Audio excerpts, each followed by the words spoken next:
Levels of measurement. There are 4 levels of measurement: nominal, ordinal, interval, ratio. Nominal levels of intervals can be named. They are categorical. Examples are class category, rural, urban, Indian, foreigner, male, female, and they can be real discrete, which means no hidden numerical values, or artificially discrete. That means they have hidden numerical values. For example, pass fail, low IQ, high IQ, young or old. Data frequency can be noted and they can be equal or not. But there can be no comparison, as in what is greater or lesser. Ordinal level of measurement.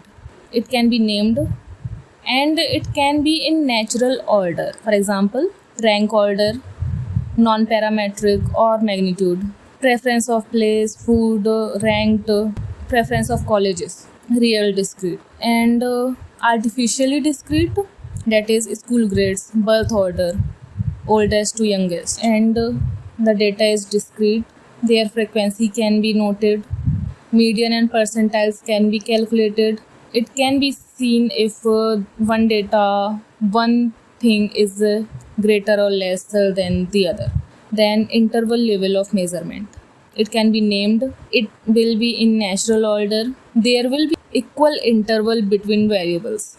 For example, temperature. The data is continuous. Frequency can be noted. Median and percentile can be noted for this.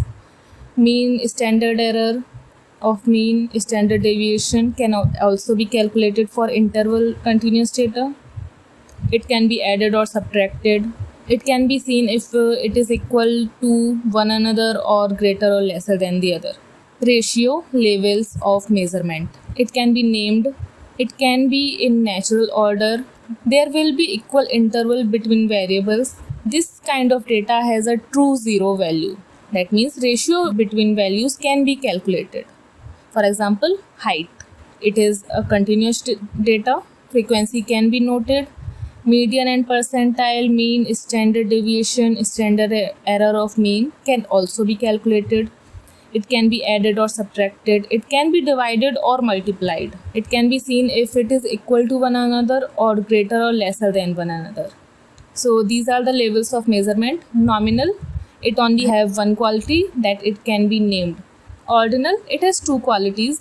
It can be named and it can be in natural order.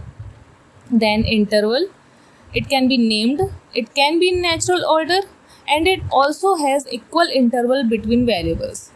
Then ratio, it can be named, it can be in natural order, it has an equal interval between variables. Also, it has a true zero, which means the ratio between values can be calculated.